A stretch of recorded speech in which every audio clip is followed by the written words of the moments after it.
গুরুর ব্রহ্মা গুরুর বিষ্ণু গুরুর্দেব মহেশ্বর গুরুরেব পরং ব্রহ্ম তস্মৈ শ্রী গুরবে নমঃ। প্রথমেই শ্রী শ্রী ঠাকুর অনুকূল চন্দ্রের রাঙা রাতুল চরণে আমার শতকোটি প্রণাম। জগৎজননী লক্ষ্মী স্বরূপিণী শ্রী শ্রী বড়মার রাঙা রাতুল চরণে আমার শতকোটি প্রণাম। পরম পূজ্য পাদ শ্রী শ্রী বরদার শ্রী চরণে আমার শতকোটি প্রণাম। বর্তমান আচার্যদেবের চরণে আমার শতকোটি প্রণাম এবং আপনাদের সকলকে আনন্দিত জয়গুরু জানিয়ে আজকের ভিডিও শুরু করছি। আপনারা পরম কারুণিক ইউটিউব চ্যানেলের পাশে থাকবেন, চ্যানেলটি সাবস্ক্রাইব করে রাখবেন যাতে আমি ভিডিও দিলেই আপনাদের কাছে চলে যায়, আর কমেন্ট করে জানাবেন আপনাদের কেমন লাগছে। চলুন তবে শুরু করি। আজকে আমি আপনাদের একটি ঘটনা শোনাবো, যেটি বহুদিন আগে আমি একবার সৎসঙ্গে গিয়েছিলাম। তা সেখানে সেই সৎসঙ্গে একজন গুরু ভাই এই ঘটনাটি আমাদের শুনিয়েছিলেন। আজকে সেটাই আপনাদের কাছে শোনাবো। ঘটনাটা হচ্ছে এরকম যে একজন ইসলাম ধর্মাবলম্বী এক ভাই, খুব সম্ভবত তার নামটি ছিল সেলিম।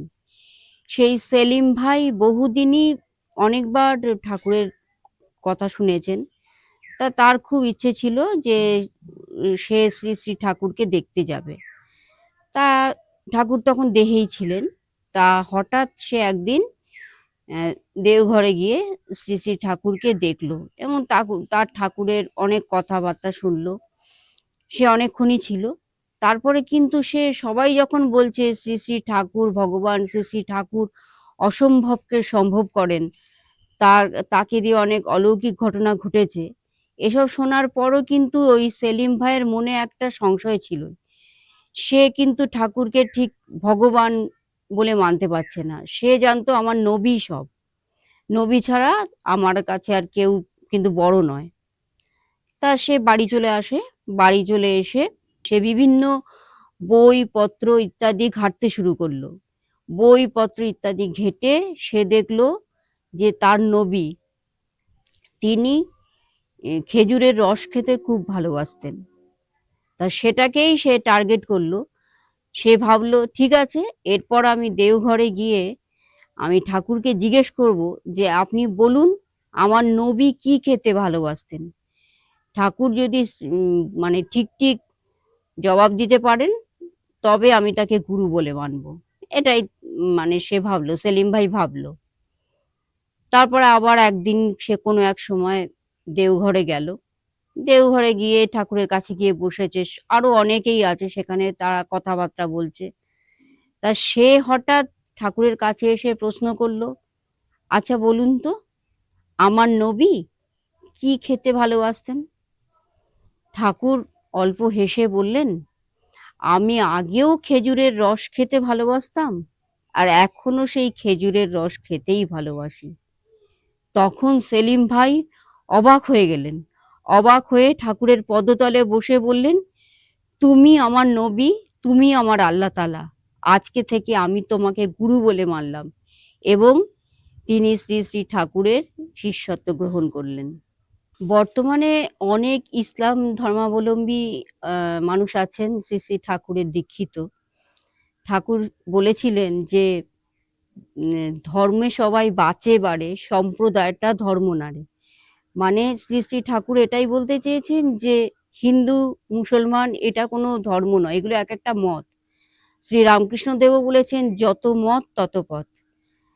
তা ঠাকুরও তাই বলেছেন যে আমাদের এই যে আমরা জাতিভেদ করি, কে হিন্দু কে মুসলিম কে খ্রিস্টান, এগুলো কিন্তু এক একটা মত, এগুলো কোনো ধর্ম নয়। আসলে ঠাকুর বাঁচা বাড়াকেই ধর্ম বলেছেন। আমাদের প্রত্যেক মানুষকে কিন্তু ভালোবাসতে হবে, তাদের পাশে দাঁড়াতে হবে, তাদের জন্য করতে হবে। আমরা যদি মানুষকে না ভালোবাসি, আমরা কিন্তু শ্রী শ্রী ঠাকুরকেও কখনো ভালোবাসতে পারবো না। কারণ ঠাকুর নিজেই বলেছেন, আমাকে যে ভালোবাসে, যে মানুষকে ভালোবাসে না, সে জানবি আমাকেও ভালোবাসে না।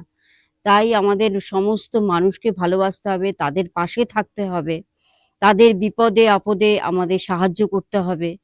তবেই আমরা শ্রী শ্রী ঠাকুরের কাছে যেতে পারবো, নচেত নয়।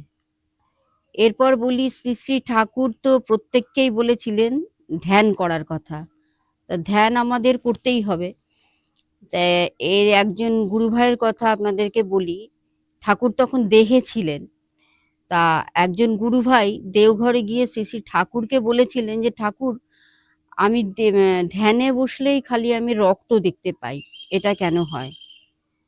শ্রী শ্রী ঠাকুর তাকে বলেছিলেন, তুমি পূর্বজন্মে সৈনিক ছিলে, তখন অনেক মানুষকে তুমি হত্যা করেছিলে, আর সেই জন্যই তুমি ধ্যানে বসলে রক্ত দেখতে পাও।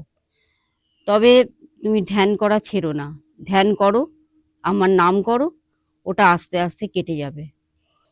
তা আমাদের প্রত্যেকেরই ধ্যান করতে হবে। ঠাকুর বলেছেন সব ধ্যান করার কথা। সব ধ্যান করলে কি হয়, আমাদের যে হার্ট অ্যাটাক হয়, এই হার্ট অ্যাটাকের ঝুঁকি কিন্তু অনেকটাই আমাদের কমে যায়। তাই আমাদের সব ধ্যান নিয়মিত করতে হবে। শ্রী শ্রী ঠাকুর বলেছেন আমাদের ব্রহ্ম মুহূর্তে ধ্যান করা উচিত, এবং রাত্রেবেলা শোয়ার আগে একবার ধ্যান করে শোয়া উচিত। এতে আমাদের কি হয়, শরীর মন আমাদের দুটোই ভালো থাকে। শ্রী শ্রী ঠাকুর বলেছিলেন, নামে মানুষকে তীক্ষ্ণ করে, আর ধ্যানে স্থির ও গ্রহণক্ষম করে। তাই আমাদের প্রত্যেকেরই ধ্যান করা কিন্তু, নাম ধ্যান করা কিন্তু বিশেষ প্রয়োজন, বিশেষ করে ব্রহ্ম মুহূর্তে। শ্রী শ্রী ঠাকুর বলতেন যে নাম ধ্যান ঠিক মতো করলে আমরা পূর্বজন্মের কথাও জানতে পারি। অনেক মানুষই তো চান যে আমরা পূর্বজন্মে কি ছিলাম সেটা জানতে, অনেকেরই একটা আগ্রহ থাকে। তাই নাম ধ্যানের মাধ্যমে কিন্তু পূর্বজন্মের কথা জানা যায়, যেটা আমার দিদিমার হয়েছিল। তিনি নাম ধ্যান করে তিনি পূর্বজন্মে কি ছিলেন জানতে পেরেছিলেন। তাই নাম ধ্যান আমাদের করতেই হবে। আমার দিদিমা যখন ধ্যানে বসতেন তার কোনো জ্ঞানই থাকতো না, বাইরে কি হচ্ছে না হচ্ছে সে মানে তার কোনো খেয়ালই থাকতো না, এতটাই তীক্ষ্ণভাবে উনি নাম ধ্যানটা করতেন আর কি।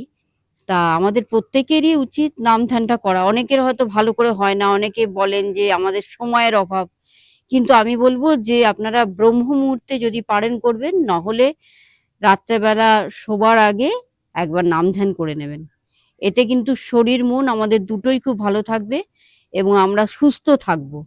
এবং শ্রী শ্রী ঠাকুর যেটা আমাদের বলেছেন, আমরা পূর্বজন্মের কথাও কিন্তু জানতে পারবো। নাম ধ্যানের অভ্যেসটা কিন্তু আমাদের করা উচিত। প্রথমে হয়তো বেশি হবে না, 5 মিনিট 7 মিনিট করেই আমরা করব, তারপরে সেটা আস্তে আস্তে বাড়বে, বাড়াতে হবে। তা আমাদের প্রত্যেকেরই উচিত নাম ধ্যানটা করা। আজকে তাহলে এখানেই শেষ করছি, আর ভিডিও বড় করছি না। আপনারা সকলে ভালো থাকুন, সুস্থ থাকুন, পরমপিতাকে মাথায় নিয়ে চলুন। পরমপিতার কাছে আপনাদের সকলের মঙ্গল প্রার্থনা করে আজকে তাহলে এখানেই শেষ করি। বন্দে পুরুষোত্তমম। জয় গুরু।